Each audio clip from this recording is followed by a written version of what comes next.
Pronto. Oi, oi! Olá, boa noite. Boa noite a Oi, todas as boa pessoas, né, que noite. estão nos ouvindo, que estão participando aqui, né, do programa, da live. Nem sei como é que fala mais. Ai, estou muito honrada e muito feliz que a senhora nos haya brindado a oportunidade desta entrevista. Para nós é muito importante, sabe? De ver a primeira vez que temos uma psicóloga em nosso canal e eu sei que vai ser de bendição, de benção e de ajuda para muitas pessoas. E para mim é uma alegria muito grande estar aqui com vocês, né? Participar do teu canal, a gente está divulgando a mensagem que você manda todo dia, a gente está divulgando, são bem interessantes, a gente vê assim muito do teu coração nelas, né?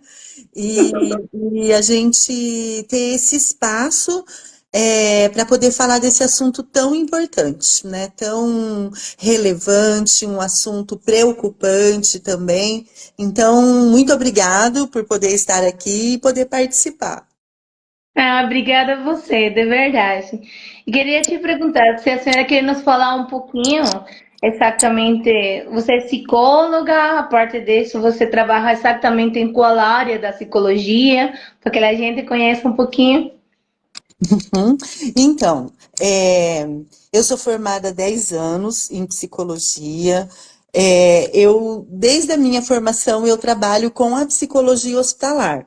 Hoje eu sou uma psicóloga hospitalar, eu trabalho no Hospital Evangélico Mackenzie de Curitiba, trabalhei no antigo Hospital Evangélico de Curitiba, né, no finalzinho de 2018, o hospital estava passando por uma situação muito difícil, foi a leilão, e o Mackenzie, né, o Instituto Presbiteriano Mackenzie, arrematou o hospital num leilão, e faz 5 anos que eles estão lá, e desde que eles vieram, eu montei uma equipe de psicólogos e a gente está trabalhando lá no hospital.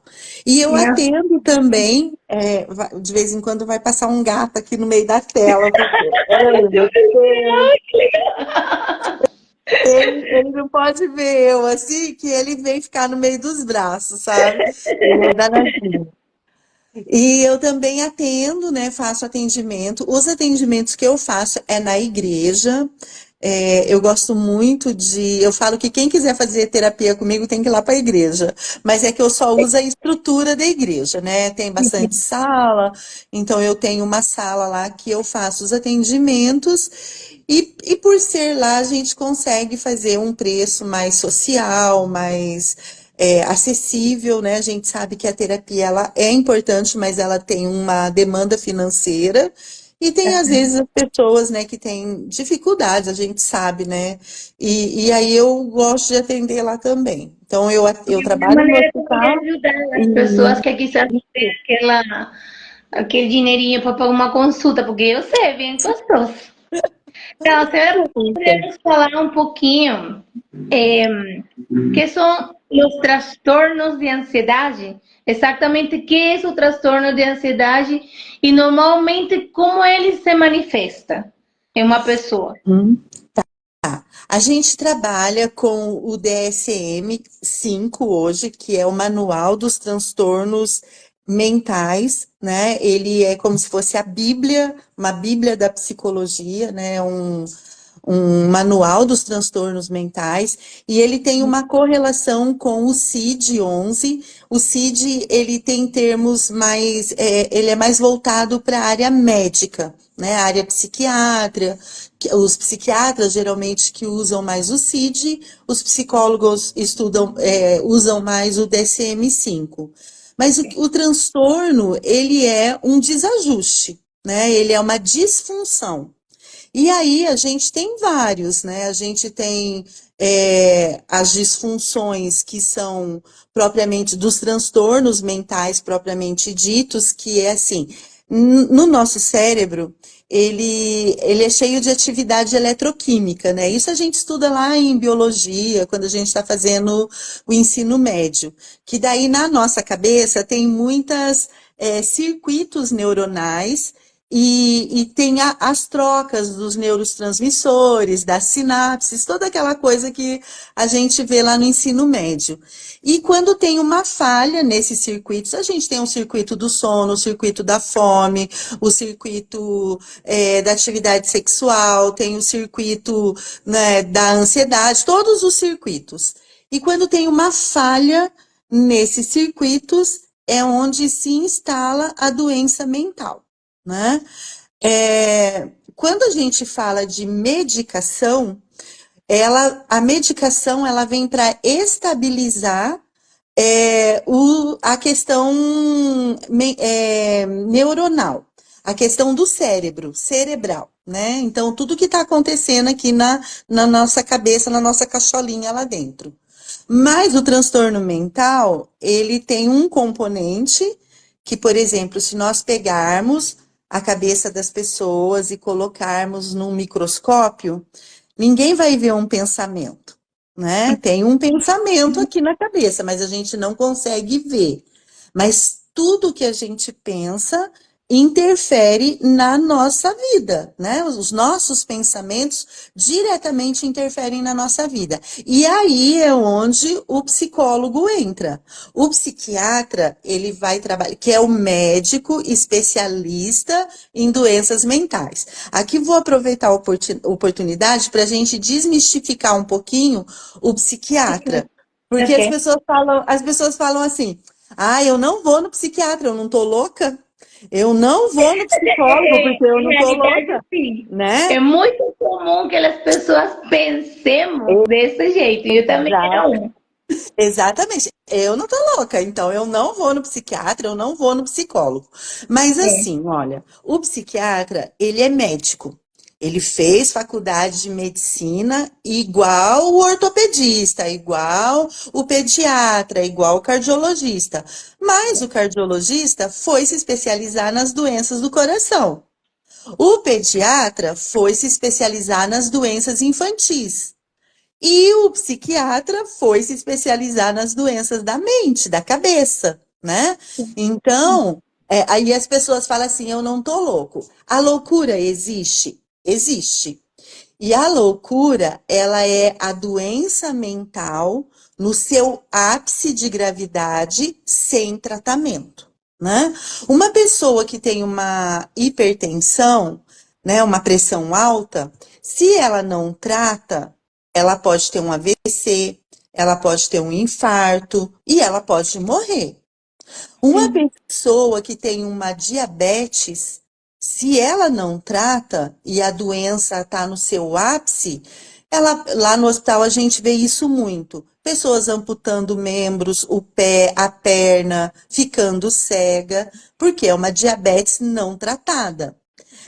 O surto mental, aquela coisa que a pessoa fica louca, desorganizada, desestabilizada, ela é o ápice da doença mental.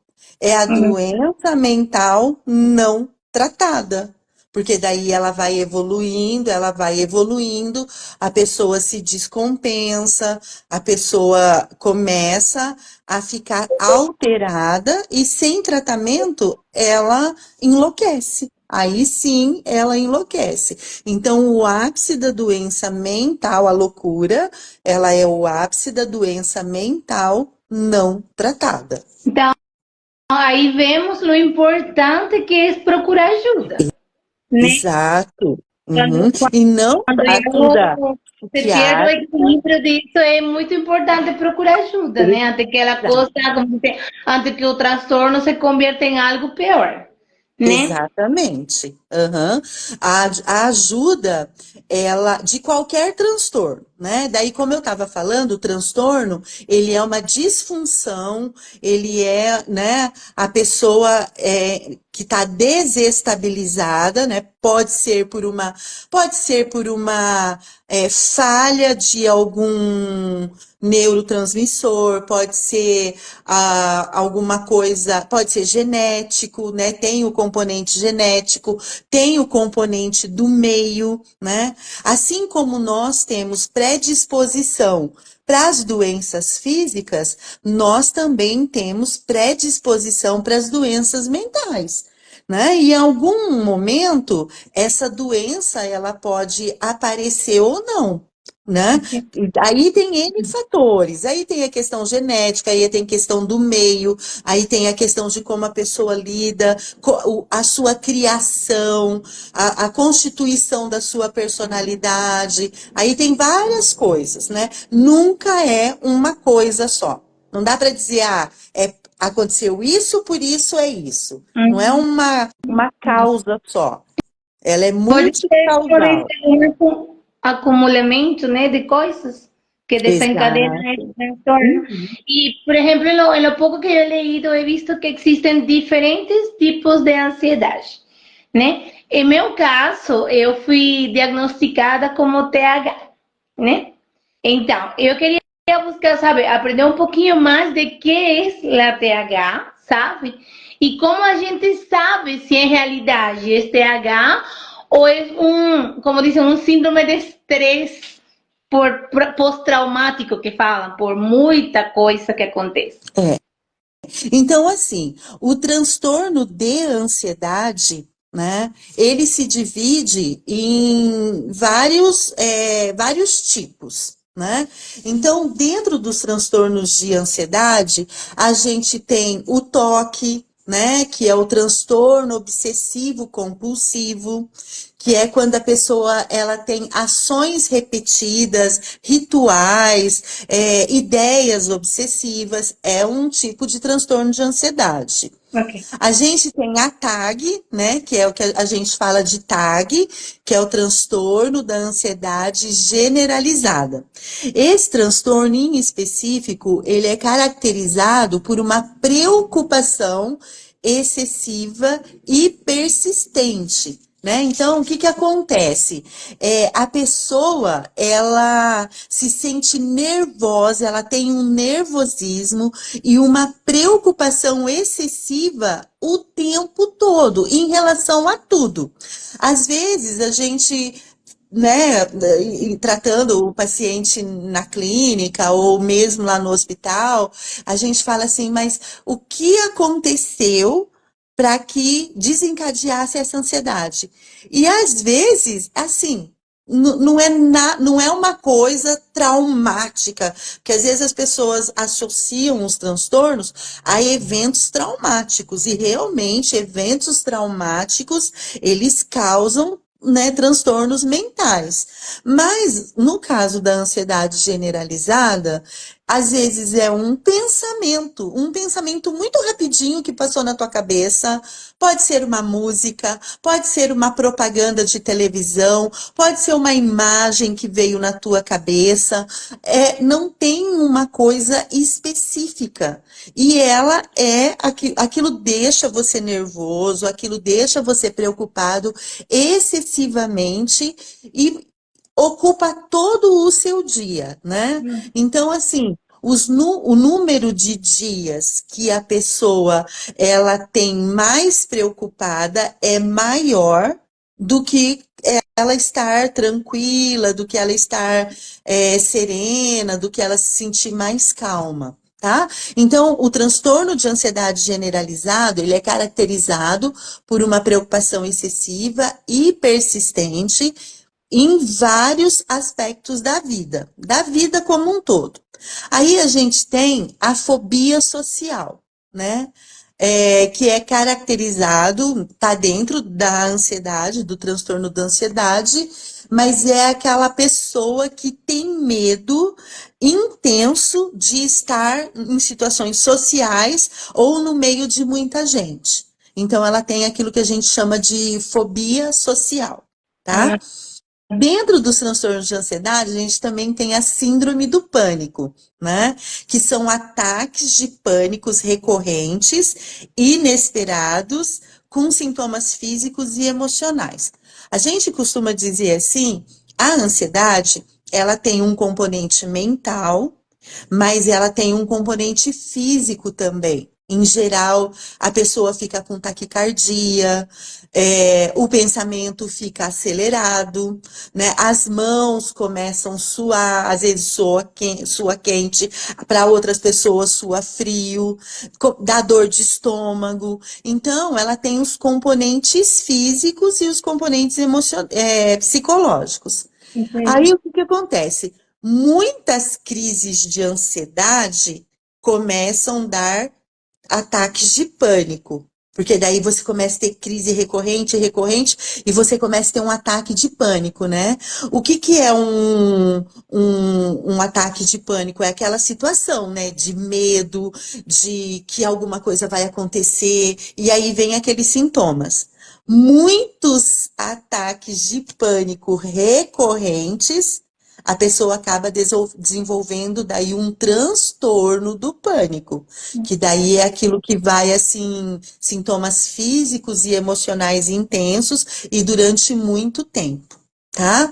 E também a gente tem o TEPT, que a gente chama que é o estresse, o transtorno do estresse pós-traumático, que daí sim é quando a pessoa vive uma situação traumática, pode ser um assalto, né, uma morte, uma situação difícil de medo, uma situação de coerção, às vezes no trabalho, a pessoa ela é coagida, às vezes uma situação em que a pessoa ela é envergonhada, ela é humilhada, ela é exposta.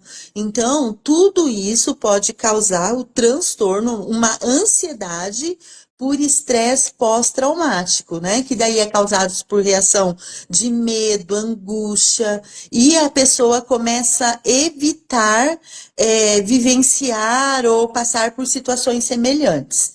Então, assim, a ansiedade, o transtorno de ansiedade, né? Ele é um guarda-chuva, né? E que tem ali as suas particularidades dependendo do que a pessoa desenvolve. Né? Às vezes tem pessoa que tem só a fobia, e tem as fobias específicas, né? Fobia de altura, fobia de bichos, né? De aranha, tem gente que tem de sapo. Eu tenho uma colega psicóloga que ela tem pânico de sapo. Pânico, ela não pode nem ver na figura. E desenvolveu uma fobia nesse sentido, né? Então Eu tem sou com várias as características. aranhas. Eu não gosto de aranha. Eu não posso ver uma essa pequenininha dessa que falam que come mosquito, porque eu fico. Em meu caso, foi. Eu venho apresentando estas crises de ansiedade. O ano passado foi mais recorrente, né? Mas este ano ha sido um pouco mais leve e eu desenvolvi aquele de síndrome do pânico também. Eu não conseguia entrar no ônibus, eu não conseguia entrar em carro, porque eu sentia que me ahogava, que me afogava e me dava um dor no peito que, como em 2 oportunidades, tive que ir no UPA, porque eu pensava que estava me infartando. E quando eu chegava lá, me falavam, não, você tem uma crise de ansiedade. E eu, ok, crise de ansiedade. Quando eu comecei a me tratar e tudo isso, foi que comecei a perceber que aconteciam muitas coisas em minha cabeça que não era normal de acontecer. Por exemplo, no meu caso, eu tenho algo que a doutora que me viu falou que se chamava síndrome de pensamento repetitivo. Ela me disse que eu fico enfrascada em um tema e eu penso e repenso e sigo pensando e eu he estado, como dizem, anotando meus gatilhos para saber o que é o que desencadena isso. E eu acho que é bem importante a gente ficar atento com os sintomas, porque às vezes uno pensa que é uma coisa e termina sendo outra. Uhum. Então, Uma você coisa como... interessante, Uhum. só uma colocação, Alba, sobre essa questão do pensamento. Uma coisa que eu trabalho muito com os pacientes é assim, o nosso pensamento, eu gosto muito de usar metáfora, porque metáfora a pessoa, ela compreende melhor. Por exemplo, se você pega um balde com uma água limpinha, limpinha, e aí você põe ela num canto e você deixa ela 10 dias lá parada, o que que vai acontecer com ela?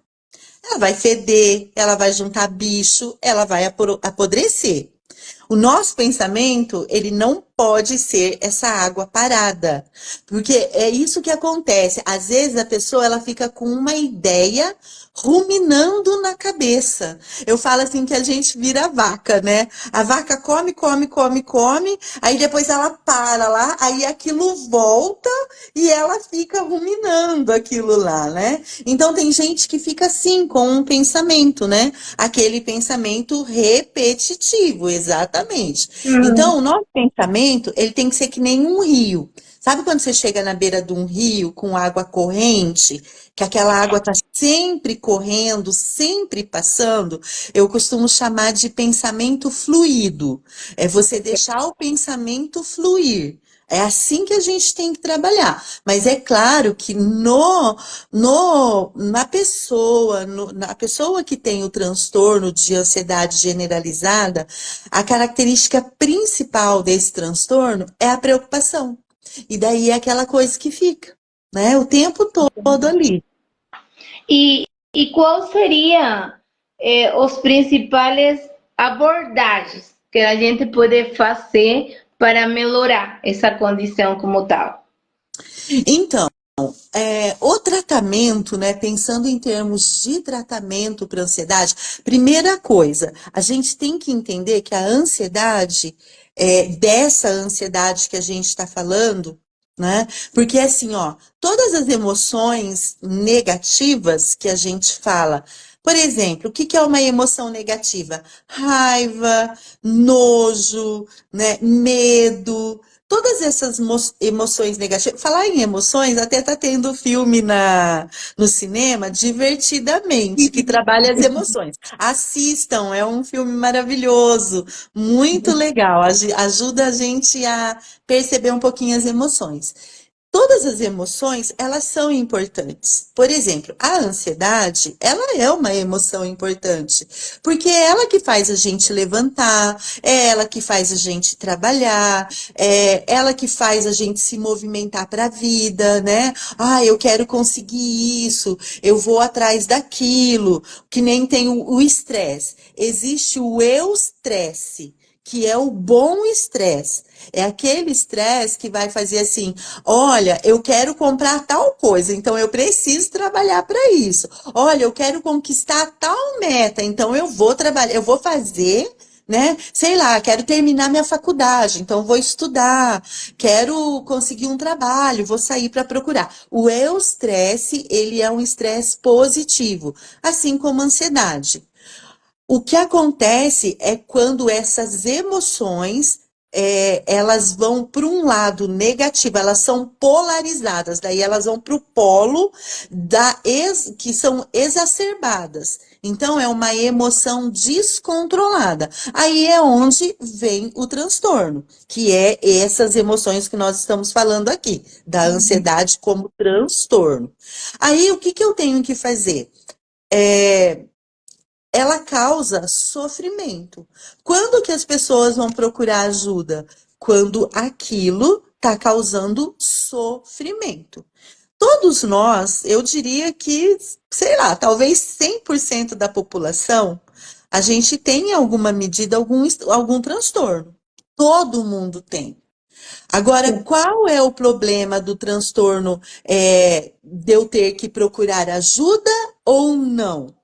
É quando ele atrapalha a minha vida diária, os meus compromissos diários, quando ele atrapalha as minhas atividades diárias, né, que são comer, trabalhar, tomar banho, dormir, né, coisas que eu tenho que fazer no meu dia a dia.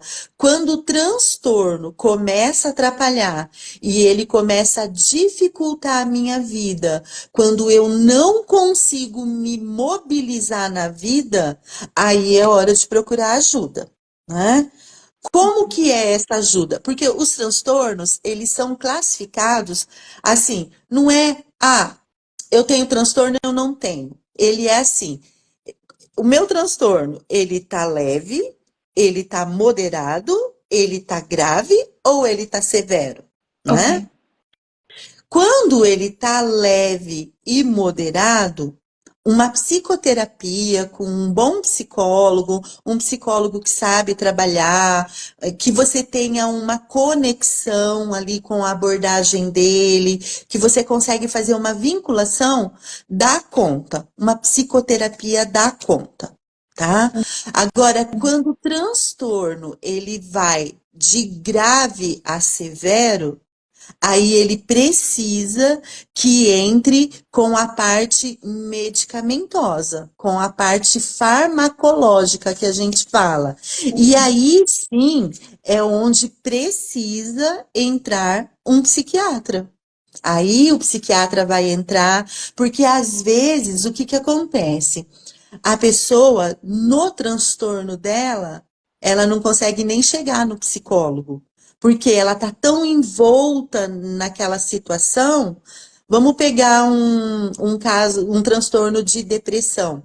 Às vezes a pessoa ela tá numa depressão tão severa que ela não consegue sair da cama, ela não consegue tomar banho, ela não consegue fazer sua higiene pessoal, ela não consegue se movimentar. Precisa entrar a medicação para que ela consiga fazer esse movimento e aí procurar um psicólogo, né? Entendi. Então, as duas vias, assim, de atendimento, de tratamento, é uma combinação entre psicoterapia e medicamentos. Medicamento. E, por exemplo, em meu caso, eu a princípio, sabe, começando isto, eu fui diagnosticada e tal, e o doutor o primeiro que fez foi mandar terapia e mandar remédio. Só que em meu caso, eu estou na bula, eu sou o 1% das pessoas que todos os medicamentos lhe caem mal. Então, quando comecei a tomar essa medicação para ansiedade, para diminuir a depressão, eu comecei a ter efeitos colaterais. E foram uns efeitos colaterais bem fortes, levaram a convulsão e tal, porque ele, como me estava caindo muito ruim, sabe? Eu estava enjoada, eu passava o dia todo sonolenta, eu não conseguia comer direito. Então, eu fui lá, falei com ele, com o doutor, e ele me disse: bom, pode trocar. Resulta que ele mandou outro remédio e a mistura dos dois remédios fez que eu ficara ruim, muito ruim. Então, eu consultei outro especialista e terminei tomando as coisas naturais. O que acontece? Por lo menos em meu caso, eu não posso tomar nada que seja nem ansiolítico, nem antidepressivo, nada disso, sabe? Porque me cai Então, muito ruim. a gente tem, em relação à medicação, tem uma coisa importante que a gente também precisa conversar e precisa desmistificar. Porque, assim, é, a medicação psicotrópica, né, que é a medicação para os transtornos mentais, ela é muito do acerto da dosagem, né? É o psiquiatra acertar a dosagem. Por isso que às vezes a pessoa vai no psiquiatra, ele dá um X ali. Ó, você vai tomar tanto dessa medicação. Aí você faz a experiência lá, e assim, a medicação psicotrópica, ela leva de 15 a 20 dias para começar a fazer o efeito benéfico. Uhum. Mas, às vezes, o que aparece são os efeitos colaterais. Então, daí, às vezes, a pessoa fala assim: ah, eu não vou continuar tomando porque eu tô passando mal. Não, tenta pelo menos até fechar um mês, até fechar 2 meses, para você poder ver se realmente é a questão da medicação. E é claro, tem pessoas como o seu caso, que às vezes são intolerantes à medicação. Mas ela é muito do acerto da dosagem. Por isso que às vezes o psiquiatra fala: ah, vamos diminuir um pouquinho, vamos aumentar um pouquinho, vamos testar isso, né? Então, eu tenho, né, uma amiga que ela tem o transtorno de depressão maior, que a gente chama, que é aquele transtorno que ele é bem insidioso, deixa a pessoa bem rebaixada mesmo, o humor bem hipotímico. E ela tinha ido em vários médicos, e aí ela foi num psiquiatra, E aí eu lembro que ela falou assim, Silvia, ele acertou a dosagem. Eu nunca imaginei que eu estava tão doente, porque agora eu estou me sentindo bem. Então é muito, sabe, isso do acerto da dosagem. Mas tem casos que é necessário. Alguma medicação vai dar certo, né? E assim, as pessoas elas falam assim, ai, não, tenho muito receio da medicação, tenho medo de ficar viciada, tenho medo, né? Assim, as medicações hoje, elas estão muito evoluídas. Antigamente, você tomava uma medicação para N transtorno. Era aquele guarda-chuvão que pegava todos os transtornos. E aí sim, ela tinha muito efeito colateral. Hoje não. Hoje tem aquela medicação que vai direto naquele neurotransmissor, né, da serotonina, que vai lá na adrenalina, que vai na dopamina. Então, hoje a medicação, ela tá mais evoluída. Então, assim, a tendência é que elas estejam cada vez melhores e com menos efeitos colaterais, né? Para que aí a pessoa possa tomar certinha, né? É igual uma doença. Você vai no médico, sei lá, existem uma coisa que a gente vive muito ali. Existem vários tipos de cânceres, né? Então, quando a pessoa descobre que ela está com câncer, ela vai fazer uma biópsia, essa biópsia vai dizer que câncer que é, ela vai saber qual é a químio que ela tem que tomar, qual é a medicação. E hoje, na questão mental, também é assim. Olha, vamos testar essa medicação que vai agir nesse neurotransmissor, que vai fazer essa questão aqui. E aí vai sendo por essa avaliação constante do psiquiatra para poder achar a medicação certa e principalmente depois para um termo que a gente usa, né, desmamar a medicação, que é ir Sim. tirando ela aos pouquinhos. Eu acho que essa é uma das coisas que acontecem com os pacientes que não gostam, uns que não gostam de tomar remédio porque falam assim, ah, não, vou ficar viciada, vou ficar dependente, não vou poder largar. E outra coisa, o efeito que faz. Em meu caso, foi que, nossa, eu acho que ele, sabe, não houve um tempo de adaptação. Eu tinha como um mês, quase 2 meses tomando, e era horrível, eu não podia sair na rua. Isso era enjoo, isso era tremendo. Então, eu falei para ele, digo, não, é que está intolerável isso, vamos fazer outro. Só que não levou um tempo para, como você disse, desmamar o outro, sino que ele mandou o outro e os dois fizeram, como disse, uma bagunça na minha cabeça. Sabe, passei bem ruim. Eu lembro que por essa época meus sogros vieram de São Francisco cuidar de mim, porque meu esposo tinha que trabalhar, porque era alguma coisa que se eu descia a escada e eu começava a convulsionar, ia me bater na escada, né? Então, eu optei por coisas naturais, né? O doutor que atualmente ele trata a minha ansiedade com medicação como tal, ele trata com canabidiol, né? Um medicamento que, por lo que hemos investigado, e a mesma informação que nos deu o doutor, é um medicamento que não causa dependência, sabe? E é um medicamento que, como disse, que é exclusivamente para essa área da ansiedade.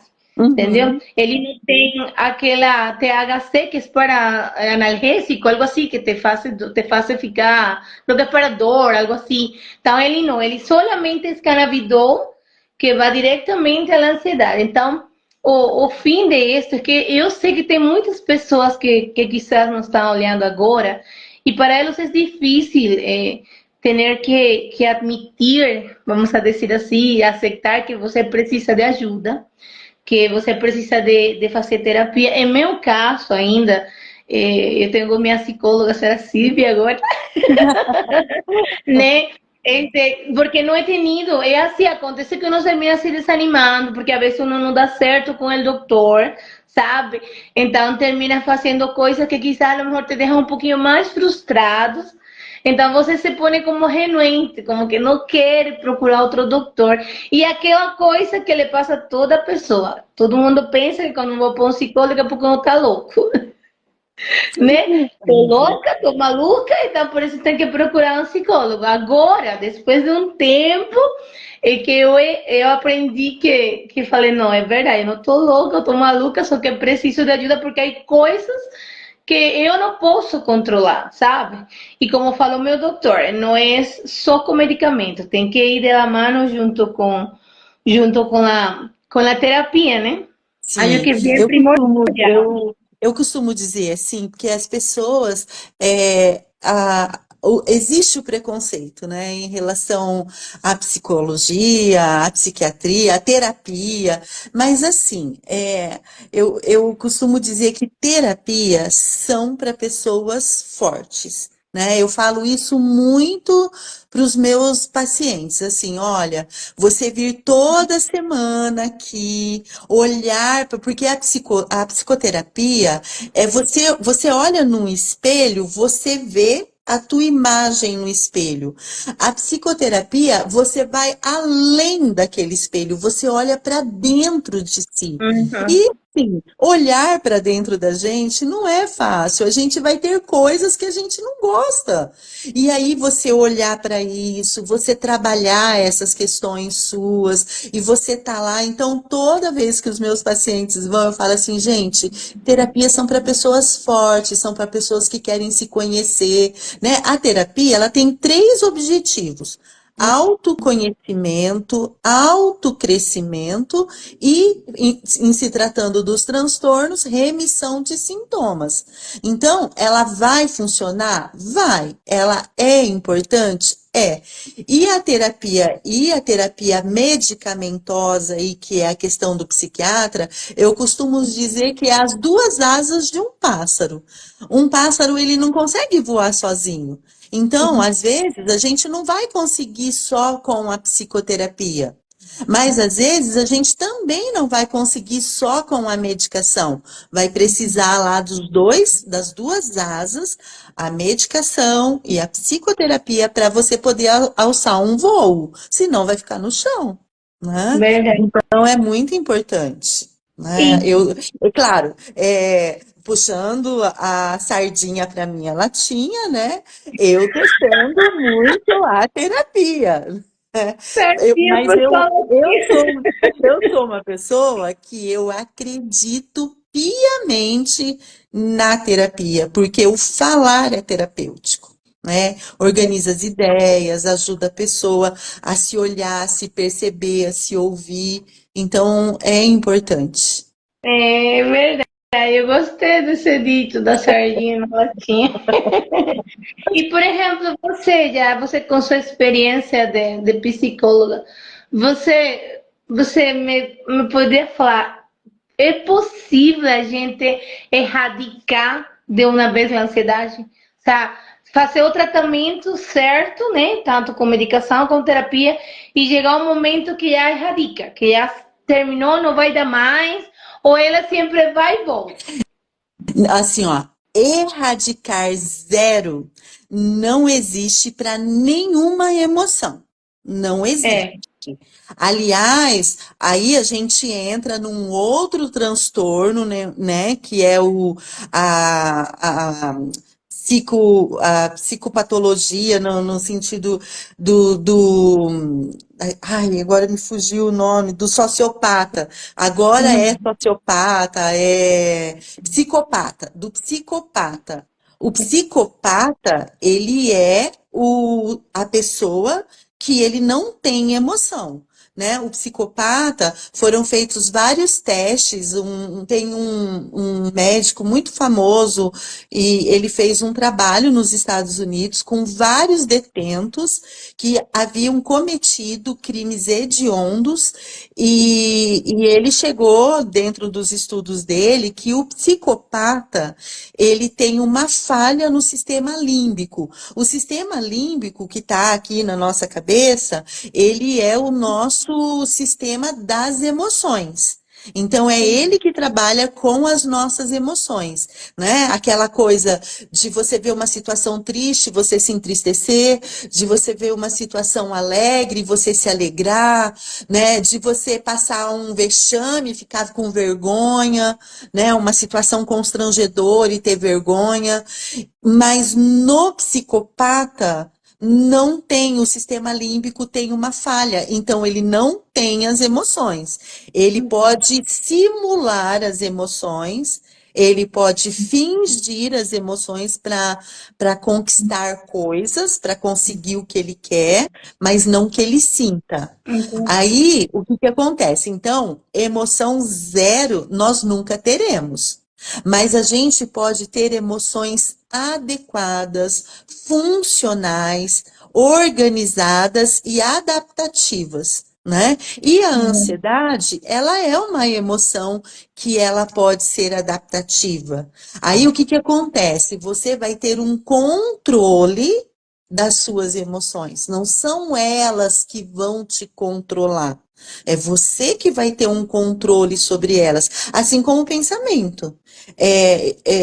Nós temos que trabalhar para que nós possamos controlar o nosso pensamento, as nossas emoções, né? E aí, falando um pouquinho, né, assim, o teu blog aqui, né, a gente tava, é fé na bagagem, falando um pouquinho, né, da parte espiritual, isso entra um pouquinho quando a gente vai lá no fruto do espírito, né? Que tem lá o domínio próprio. Então, é um domínio que eu vou ter sobre a minha emoção, sobre o meu pensamento. Não vou deixar eles me controlarem, mas eu vou controlar ele, e aí eu vou controlar essa ansiedade, né? Eu vou controlar, né? Então, assim, zero nunca vai ter. E a gente precisa das emoções, né? Eu preciso do medo. O medo, por exemplo, é uma emoção protetiva. Quem que sai na rua, meia-noite, com o celular né? Falando na rua. Ninguém sai. Por quê? Porque tem medo, proteção. Quem que sai da casa e deixa a casa tudo escancarada, tudo aberta? Não, eu vou lá e fecho. Por quê? Proteção. Eu tenho medo. Medo faz com que eu me proteja, proteja quem eu amo, proteja as minhas coisas. Então, as emoções equilibradas, né? A nossa vida, ela gira em torno de um equilíbrio. As emoções equilibradas, elas são benéficas para a nossa vida, são importantes. Eu costumo dizer que a emoção, ela é o colorido da vida, né? Verdade, né? Sí, claro. Imagino assim, eu me referia a isso, né? A ter nós um próprio controle dessas emoções, porque eu acho bem ruim, por exemplo, quando você não consegue nem sequer assegurar teus pensamentos, sabe? Em meu caso, eu me sobrecarrego muito para eu tratar de evitar que me dê ansiedade. Pensa. Então, termino me sobrecarregando muito e me passa assim, me dá como um cansaço emocional. Por exemplo, eu tenho um dor de alguma coisa, né? E eu começo a dar voltas em minha cabeça essa dor. E eu começo, ai, por que dói? Ai, se eu tomo alguma coisa, será que passo dor? E eu tomo a pastilha, então ainda não passo dor. Mas por que ele está doendo? Aí se eu faço, então eu digo, não, eu não vou pensar no dor, vou fazer crochê. Então me pongo a fazer crochê, então ainda tenho dor e estou fazendo crochê. Então paro o crochê e começo a escrever. Ah, não, eu vou escrever para me distrair, para não pensar no dor. Mas o dor continua. Então eu sigo e vou, eu tomo outra pastilha para dor e continuo a hora. Tenho que terminar de fazer crochê e estou escrevendo. Então, chega um momento que eu faço tantas coisas em um só momento que eu começo a sentir barulho na minha cabeça, sabe? Como que eu tivesse um montão de barato na minha cabeça, assim, sabe? E então, eu tenho que trato de fazer meditação. Eu queria se perguntar também sobre isso. A importância disso de callar tus pensamentos e com a meditação, he leído muitas coisas que ajudam. Mas em certos casos, como eu, sabe, eu trato bastante de fazer meditação, mas é bastante difícil para mim. Tá bem difícil eu fazer meditação. É como que eu sempre estou com muita energia. Né? E aí é interessante isso, por quê? Porque as pessoas, Alba, elas vão achar diversas formas de lidar com a ansiedade. E assim, ó, tem uma coisa engraçada, muitas pessoas que eu converso, que eu atendo, elas falam assim, ah, não, eu não tenho ansiedade, eu sempre fui assim. Então, assim, ela era ansiosa, era uma criança ansiosa, um adolescente ansioso. Só que aquilo tá há tanto tempo com ela que ela acha que é o jeitão dela de ser. E não é um jeitão, é uma coisa que precisa ser tratada. Né? Quando você fala da barulheira na cabeça, daquela coisa que começa, aí é aquilo que eu falo. A gente precisa, né, da ajuda medicamentosa, a gente precisa da psicoterapia e tem também muitas coisas alternativas. Tem pessoas que vão fazer meditação, tem pessoas que vão fazer yoga, tem pessoas que gostam de correr. Eu conheço pessoas que correm para lidar com a ansiedade. Tem pessoas que vão fazer exercício físico, tem pessoas que vão fazer natação, tem pessoas que vão ler um livro, né? Tem pessoas que vão orar, né? A gente tem vários estudos hoje sobre a questão da oração, o quanto a oração é benéfica e o quanto ela age no nosso cérebro, principalmente aqui na parte do lobo frontal, né? De planejamento, de julgamento. Então, ela age muito. Então, as pessoas vão achar suas alternativas. E assim, o que dá certo para você pode não dar para outro, né? Mas pode dar para outro terceiro. Então, assim, são alternativas. O tratamento principal seria psicoterapia e psicoterapia medicamentosa, mas existem muitas alternativas de que a pessoa vai achar ela com ela mesma. É que nem exercício físico. Tem gente que não dá certo com a academia. Tem gente que vai caminhar, tem gente que vai andar de bicicleta, tem outros que gostam de dançar. Você vai achar aquilo que melhor lhe atende, que cumpre o papel de te ajudar, né, no processamento de tudo que está acontecendo e na tua melhora, né? Cada pessoa vai ter uma saída para si. Verdade.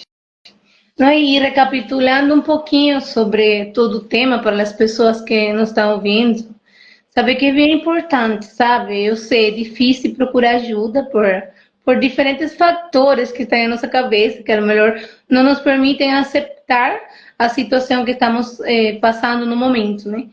Mas em esta entrevista o que queremos é isso, que a gente tem informada que é melhor procurar ajuda agora, sabe? Que esperar que como dizer, pequeno transtorno se convierta em algo crônico, né? Uhum. Independentemente de nossas crenças, sabe?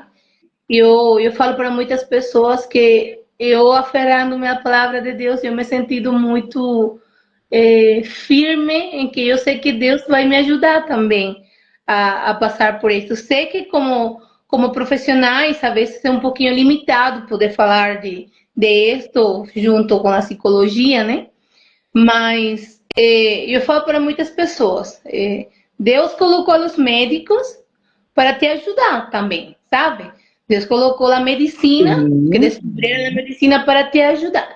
Então, em todas as coisas que acontecem, a mão de Deus está involucrada, entendeu? Então, o que penso é que a gente tem que fazer sua parte para que Deus também faça a dele, mas não podemos deixar tudo para Deus. Eu penso que Exato. aí também equivale nos informar um pouquinho mais. Nós hemos estado informando bastante por causa disto que está acontecendo, né? Que aconteceu comigo. E bom, feliz de poder chegar às pessoas, de poder brindar uma orientação para elas.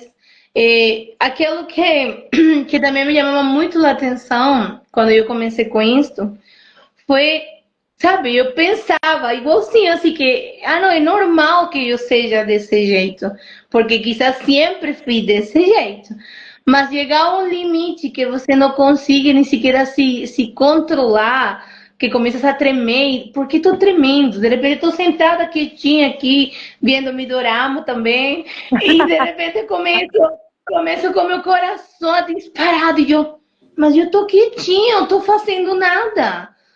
Sabe? Impressionante. Para mim, isso foi bem, bem. Se eu não tivesse ido ao cardiólogo, eu penso que estou sofrendo do coração, sabe? E eu penso que esse é o medo que lhe dá a muitas pessoas. Por isso, eu sempre recomendo, cada vez que fazemos essas entrevistas, esses vídeos, procura ajuda profissional, primeiramente. Se você tem dúvidas, por exemplo, no meu caso, eu tinha dúvidas do coração. Eu fui a um cardiólogo. Tá? Depois fui a um pneumonólogo, porque não conseguia respirar. Sabe, eu comecei a ir a todo especialista dos sintomas que eu estava tendo. E tá certíssimo, por quê? Porque muitas vezes o que que acontece?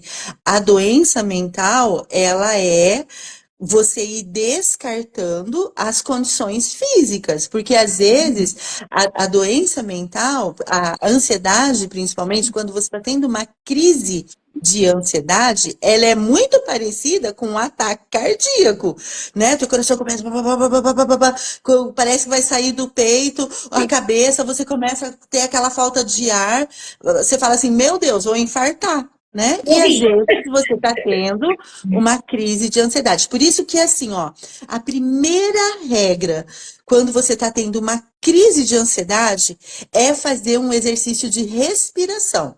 É a primeira coisa. Não dá para fazer nada, você tem que fazer um controle da respiração, porque a pessoa que está tendo um ataque de ansiedade, ela fica assim, ela começa a ficar. Então, a primeira coisa que você tem que começar, respirar fundo, segurar e soltar. Se a pessoa está tendo uma crise de ansiedade lá no hospital, a gente já começa. Vamos fazer o exercício. Puxa o ar, segura, solta.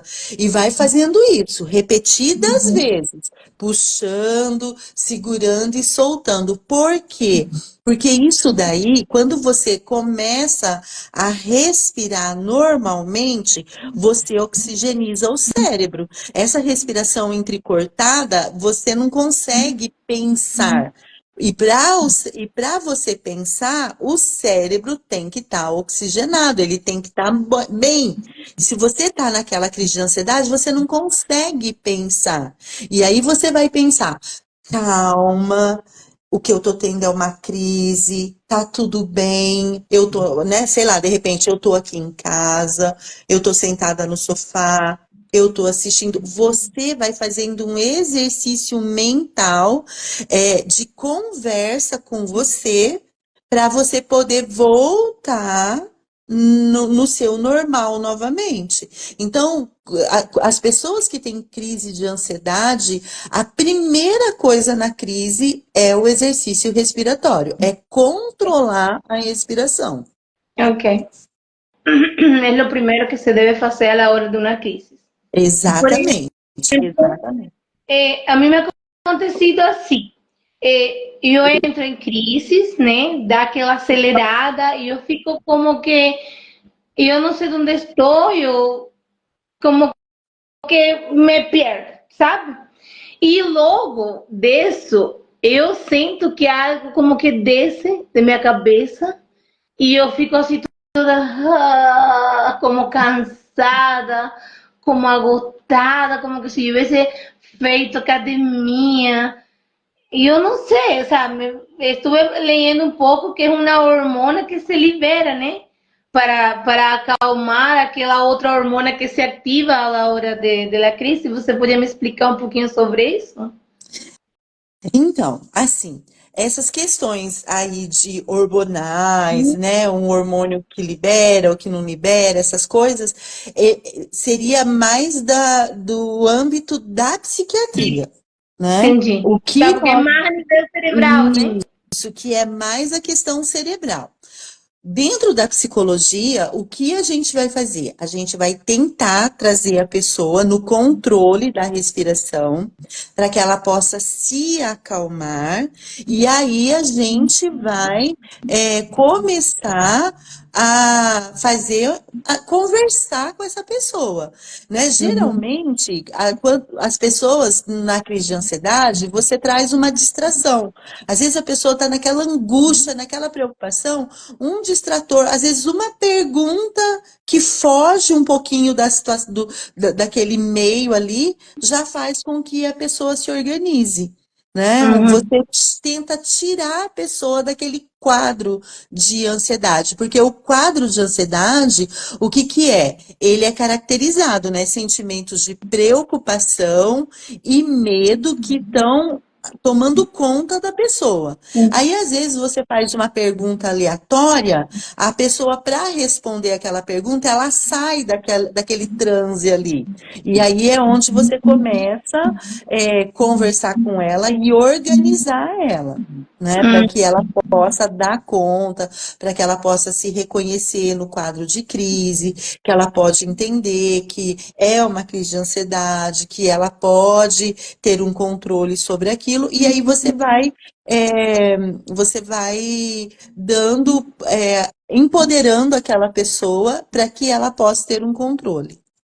Claro, Mas, eu acho que elas mas são. assim, aquilo ressaltando, tem casos específicos que precisa da medicação, tá? Tem casos que só a psicoterapia ou a psicologia não vai dar conta, vai precisar de entrar com a medicação mesmo. Entendi. Y yo pienso también la actitud, ¿no? La actitud como la persona enfrente a aquella crisis.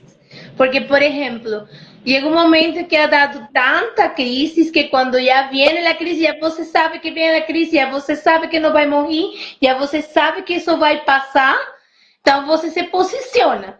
En meu caso, eu estou em essa etapa agora. Eu estou me tratando de me posicionar para que quando venga a crise eu não caia em pânico, sabe? Viene a crise, aí eu sei e começo. Eu estou em um lugar seguro, eu estou em casa, não vai acontecer nada. Já outras vezes me ha dado, não vai nada. Sim, Mas chega momentos em que esse posicionamento às vezes também é um pouquinho mais fraco, sim, né? E eu digo que sim, equivale, né? sim. É uma Aham. balança, É. né?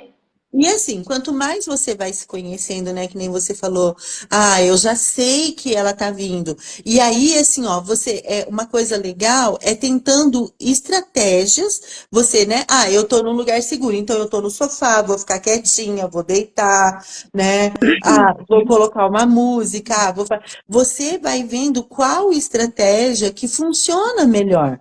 E você pode ter um arsenal de estratégias para você ir usando quando você vê que vem aquela crise, né? Aí você já está preparada, você está se preparando para poder lidar com aquilo. Aquilo que a gente chama de você está tendo um manejo emocional frente à crise, né? Você está trabalhando estratégias funcionais e adequadas para um manejo emocional frente à crise, né? E aí volto naquilo, que cada pessoa vai, às vezes, deitar no sofá e ficar quietinha, para uma pessoa não vai resolver, para outra vai.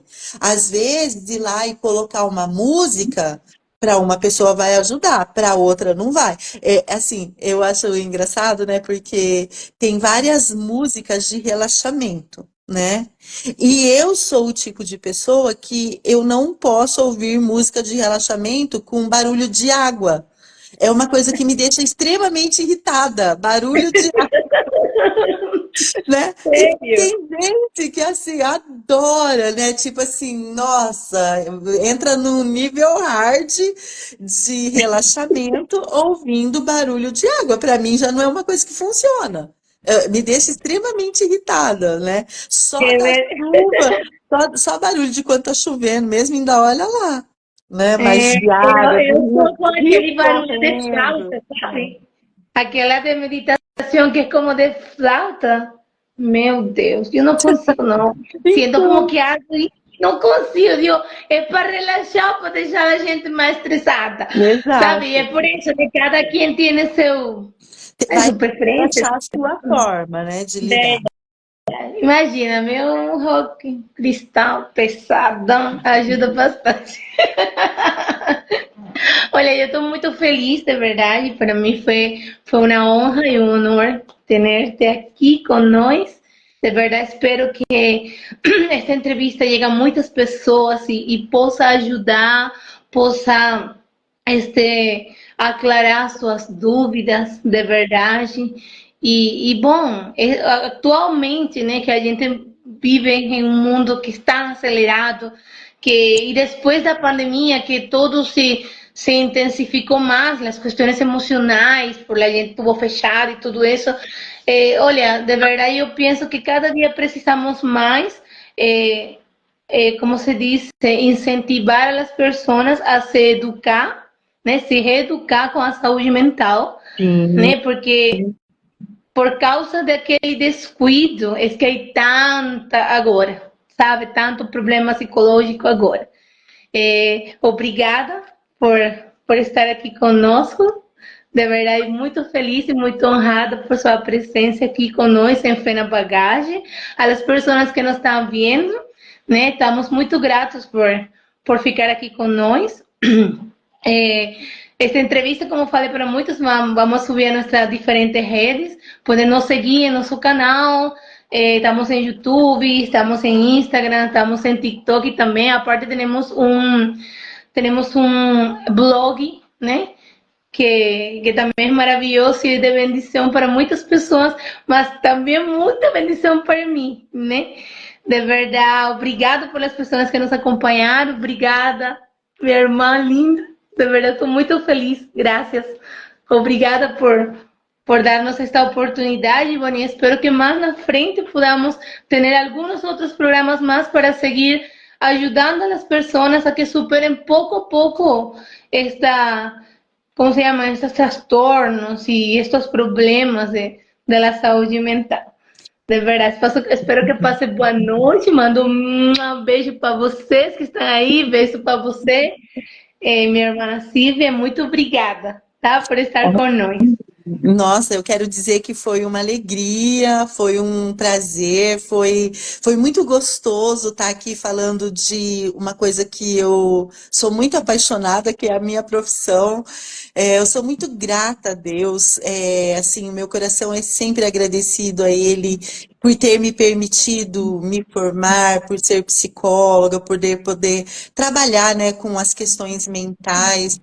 E eu vejo que a psicologia na minha vida, ela não é uma vocação profissional, ela é uma missão, né? Eu vejo a psicologia como uma missão. Então, assim, agradeço essa oportunidade mesmo. Conte comigo sempre que precisar de falar de qualquer outra coisa relacionada à psicologia, eu vou ter o maior prazer. E assim, a importância, né, que você coloca nesse tema que é tão relevante e muitas pessoas que sofrem, às vezes não sabem nem que sofre disso. Eu acredito assim que é uma oportunidade da gente poder tirar muitas dúvidas, desmistificar muitas coisas e entender que sim. E uma coisa importante que eu quero dizer assim, olha, eu sei que nós temos, né? Você tem um público cristão e sim, gente, cristão tem transtornos mentais, cristão tem ansiedade, cristão tem depressão, cristão tem transtorno do sono, transtorno sexual, transtorno de comida, de alimentação. A gente tem, né? E não é porque a gente é cristão que a gente tem que deixar o tratamento. Não, a gente precisa procurar o tratamento. Como a Alba colocou, Deus deixou os médicos, deixou os psiquiatras, para que a gente pudesse se cuidar. né? Então, que a gente possa fazer isso cada vez mais. Eu só queria falar uma coisinha, que tem uma pessoa que está aqui, que é a Marli Lopes, 23, e ela é uma pessoa muito querida, quero dizer que eu amo ela também. A Marli, ela é mãe de uma paciente que a gente atendeu no hospital, uma menina muito jovem, teve um câncer muito agressivo, faleceu, e a Marli, ela é uma guerreira, sabe? Assim, eu estou muito feliz de ver que ela ficou aqui participando. Então, um beijo para a Marli, para todas as pessoas que estão participando, e que cada vez mais, né, as pessoas estejam aqui no teu canal e estejam participando junto. Muito obrigado mesmo. Tô muito feliz de estar aqui com você. Ai, obrigada, eu, de verdade, sim, mandamos muito beijos e abraços e bênçãos às pessoas que nos estão vendo de São Francisco do Sul, minha cunhada, Eleodora, meu sogro também, por aqui está seu filho também, Uhum. olha, temos muita gente da igreja também aqui, né, benção para todos vocês e obrigada por compartilhar conosco aqui este momento, este em vivo. Então, mando um beijo enorme para vocês e Deus abençoe. Amém. Nos vemos logo em outra entrevista da Alma Fé na Bagagem, tá? Tchau, tchau. Ô, Didinho.